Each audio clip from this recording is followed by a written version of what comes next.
Hello, everyone, and happy Godzilla Day. As you probably know, if you watch this channel, November 3rd is the anniversary of Godzilla, and for that, to mark this special occasion, I thought I'd do something special, because not only is it Godzilla Day, it is the 70th anniversary Godzilla Day, and so I figured I wanted to do something special for this.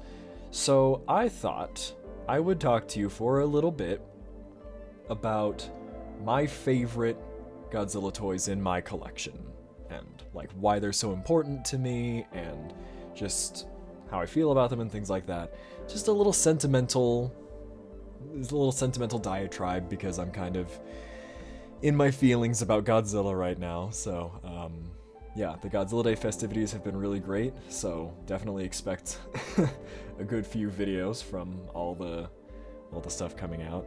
And yeah, so without further ado, I have two figures to show you tonight, starting here with the Bandai America, or as it's, I guess, erroneously called sometimes, Bandai Creation. I only learned recently that Bandai Creation is a misnomer, because on the packages for these toys, it said a Bandai Creation, and so that, I guess, got sort of adopted into Bandai Creation. So you see these very frequently called the Bandai Creation Godzilla figures. That's how I sort of know them, but they are not, in fact, called that. They're just Bandai America figures. But yeah, this, as you can see, is the GMK Godzilla, or Godzilla 2001, from the Bandai America line, and it was released, I want to say 2005, if I'm not mistaken.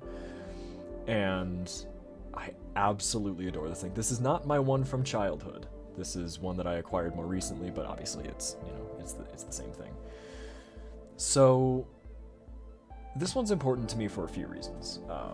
One, as I'm sure I've mentioned, GMK is my favorite Godzilla movie, and so naturally this one's gonna hit a special place in my heart.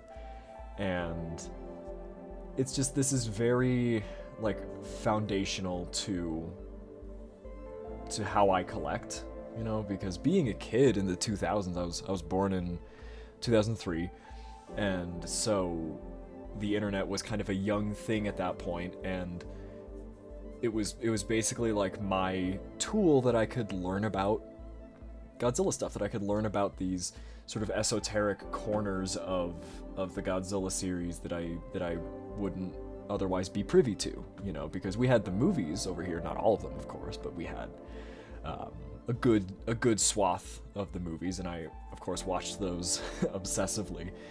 But I've always been a person who wants to understand things as deeply and as completely as possible, you know, and so I've always been kind of obsessive, and so I wanted to learn as much about whatever I was interested in as I could.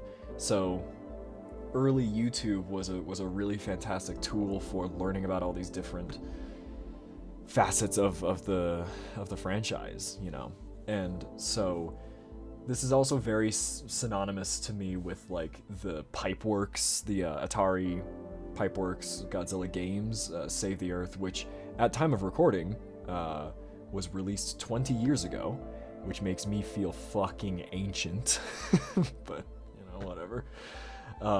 Save the Earth, Destroy All Monsters Melee, and Unleashed, which my favorite is Unleashed, personally. This is just, I think of this very much as being in that, like, chapter of time, that chapter of our world, and it's just, I have so much affection for it, and it's so, as I said, I alluded earlier to this idea that it's foundational to why I collect, and by that I mean, you know, this is not really anything fancy. This was just a toy that was probably like $10 at the time, something like that. And it's just simple, you know? It's just head, arms, legs, tail move. And that's really all it needs to be, you know? And I've spoken about this before, but I don't gravitate towards the really high-end, really fancy stuff. You know, I enjoy the more simple, just sort of action figures, you know, because that was what I loved, and that was how I sort of expressed my passion, or one of the ways anyway, was like I really loved having a representation of the monster from the movie, you know, and one that I could interact with, and one that could have adventures and all that sort of thing. So these were really, really important to me. I still have most of my old Bandai Godzilla figures.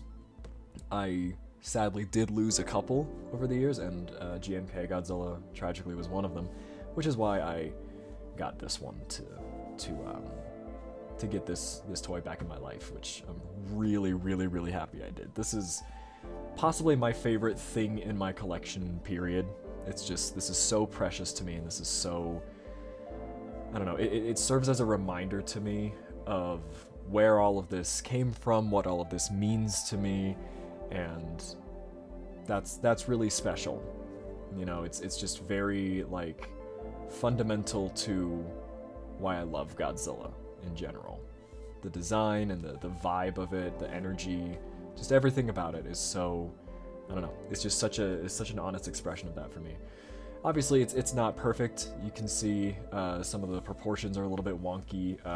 As a frame of reference, here it is next to the 2024 Movie Monster Series GMK Godzilla, which is obviously much more movie accurate, much more suit accurate.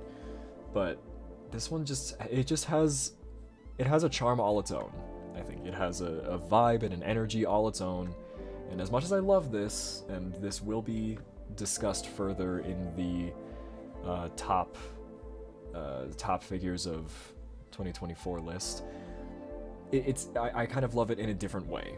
You know, it's not quite the same, like, just yesteryear fun of this, and it's just, I don't know, it kind of takes me back to a time where Godzilla in the American zeitgeist was a more obscure thing and was a more esoteric thing. And I don't know, that's kind of cool. Not to say that I wish it were still that way, you know, I think accessibility is always better. Only to say that it's fun to look back on how things have changed, you know, and I think nostalgia in general, I think, can be kind of a tricky beast, because it can become kind of consuming if you are only living in the past, and that can be, you know, that can be dangerous.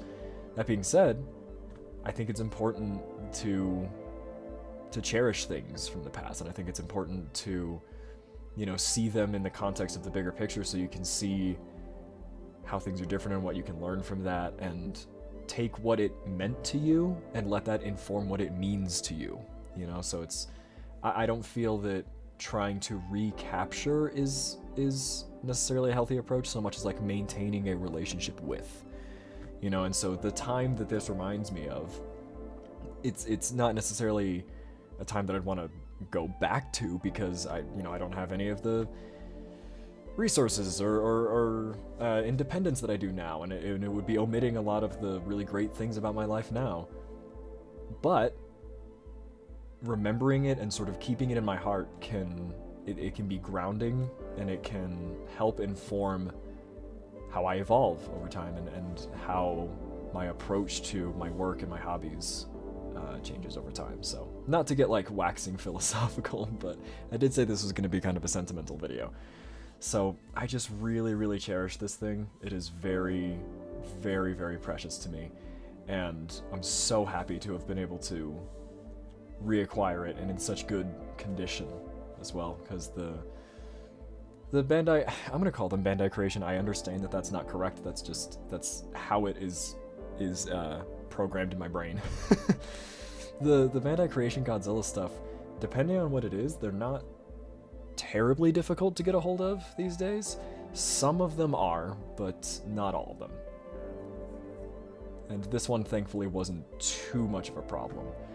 So I'd love to get more at some point, but this will always be super special to me. So the other one that I have over here is this, which this Movie Monster Series Kiryu from believe it's Tokyo SOS, right? Yeah, he's got the special arm. This, if my memory's correct, which it might not be, I believe was the first imported Godzilla figure I got. The first one from Japan that I got. And sorry, they got some fuzz on them. They've been on the shelves. But I believe this was my first like Japanese Godzilla toy. Or at the very least among the first. And Kiryu is my favorite Mechagodzilla. I absolutely love the original Mechagodzilla, of course. I absolutely love it, and Heisei Mechagodzilla's good too. But Kiryu's just, I just love Kiryu so much, and I can never refuse a Kiryu. And this is my oldest and most precious Kiryu. And it's among the oldest things in my collection. This is from my childhood, this individual one. Hence all the scratches on the chest and the wear on the paint from, you know, when they were battling on the couch and all that. So he's very well loved and continues to be very well loved. Honestly, it's in better condition than one might expect it to be for how old it is. I mean, fuck, it's like, if I was, I don't know, let's say 6, it's like a decade and a half old now, which is really bizarre. But yeah, similar thing. This one, no articulation in the legs, but there is at the head, at the arms, and at the tail. And I remember when I was little, really getting a kick out of turning the tail upside down. I don't know why. I found that very amusing for whatever reason. So yeah, this one's special because it's Kiryu, and I love Kiryu, and it's just been with me for so long. You know, all the moves, all the different chapters in life. This thing's always been there, and it's always been a fixture in my collection, and it's always been like sort of an anchor, you know, a pillar in Jax's monster collection. And I just really do love it for that. And I kind of blame this figure in part for igniting my love of Kiryu. If I hadn't gotten this and loved it so much, I might not have the menagerie of Kiryu that I do today. And another interesting thing about this was getting this around a similar sort of time as the Bandai America ones. It was my first experience learning sort of the differences between the American and Japanese ones, because like this one's a much sort of softer vinyl, and this one's more like rigid. It's harder. This one, the Kiryu, the like joints feel a little bit different because of the nature of the material and the paint and everything. And so I kind of prefer the feel of the Japanese vinyls, but I obviously love these too.